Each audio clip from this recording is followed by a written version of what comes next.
देश भर में आज कारगिल विजय दिवस मनाया जा रहा है। आज से 23 साल पहले 26 जुलाई के दिन ही भारत के वीर सैनिकों ने पाकिस्तान को मुंह तोड़ जवाब दिया और देश के लिए अपनी जान की कुर्बानी देकर पाकिस्तानी घुसपैठिए को खदेड़ दिया था। इस खास अवसर पर हर साल 26 जुलाई को वीर गति को प्राप्त होने वाले वीर सपूतों को याद करते हुए विजय दिवस मनाया जाता है। राजधानी शिमला में भी विजय दिवस के मौके पर विशेष कार्यक्रम का आयोजन किया गया। इस कार्यक्रम में शहरी विकास मंत्री सुरेश भारद्वाज ने बतौर मुख्य अतिथि शिरकत की। कार्यक्रम में कारगिल युद्ध में जीत दिलाने वाले वीरों और शहीदों के परिवारों को सम्मानित किया गया। कारगिल विजय दिवस हर वर्ष 26 जुलाई को मनाया जाता है। कारगिल विजय दिवस मनाने का मैं समझता हूँ कि औचित्य इसलिए बहुत बढ़ जाता है कि आधुनिक भारत में इस प्रकार का युद्ध जो बहुत छोटे समय के लिए लड़ा गया, लेकिन इसके परिणाम बहुत दूरगामी हुए और इस कारगिल युद्ध के बाद भारत दुनिया में एक बड़ी सैन्य शक्ति के रूप में उभर करके जो है वो सामने आया।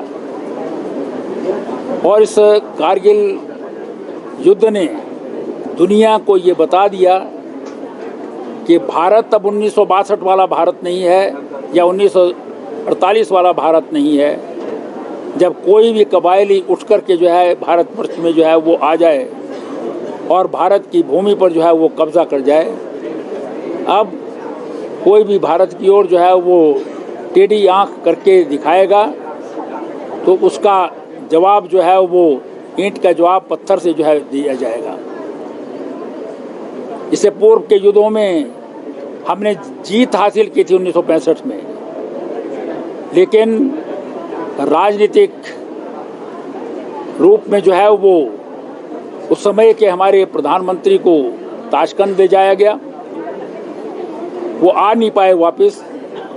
लेकिन कारगिल युद्ध में उस समय के प्रधानमंत्री भारत रत्न अटल बिहारी वाजपेयी जी ने स्पष्ट घोषणा कर दी थी, जब अमेरिका ने जो है वो उन्हें बुलाया था कि अमेरिका में आकर के नवाज शरीफ के साथ जो है वो आप बातचीत करें, तो उन्होंने जो है साफ मना कर दिया था कि जब तक भारत की भूमि पर 1 इंच पर भी जो है वो पाकिस्तान का कब्जा रहेगा, मैं भारत छोड़ करके नहीं जाऊंगा। तो इसलिए ये जो युद्ध है ये जहाँ तकनीकी दृष्टि से जो है वो बहुत महत्वपूर्ण है, क्योंकि इस युद्ध में पाकिस्तान ने छद्मवेश में कुछ कबायलियों के रूप में जो है वो सैनिकों को भेजा था,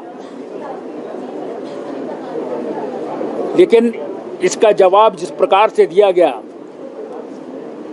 नेवी, एयरफोर्स और आर्मी के जो है वो संयुक्त कमान ने जिस प्रकार से जो है वो पाकिस्तान को मजबूर कर दिया कि एक एक चोटी से जो है वो पाकिस्तानी सैनिक जो है वो बाहर निकल जाएगा अथवा स्वर्ग सिधारेगा।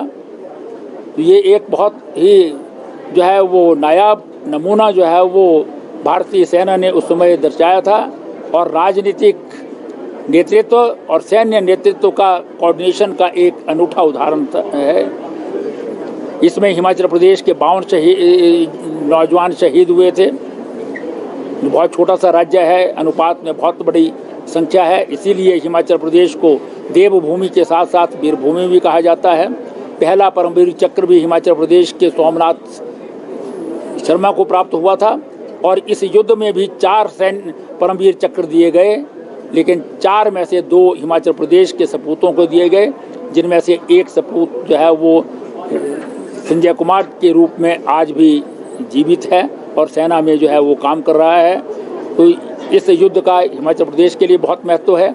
उस समय युद्ध जब चल रहा था तो हमारे आज के प्रधानमंत्री नरेंद्र मोदी जी हिमाचल प्रदेश के प्रभारी थे और प्रोफेसर प्रेम कुमार धूमल हिमाचल प्रदेश के मुख्यमंत्री थे। तो वो उस समय जो है वो कारगिल में स्वयं जाकर के जो है उन्होंने वहाँ पर जो शहीद घायल हो गए थे उनको सैन्य हॉस्पिटल में देखा और वो स्थान जहाँ पर जो है युद्ध हो रहा था वहाँ तक जो है वो गए थे। तो ये हिमाचल प्रदेश के लिए जो है अविस्मरणीय जो है वो समय है और वो युद्ध है। उज्जवल हिमाचल के लिए शिमला से ब्यूरो रिपोर्ट। हिमाचल प्रदेश के विश्वसनीय ज्वेलर भूषण ज्वेलर्स सोलन।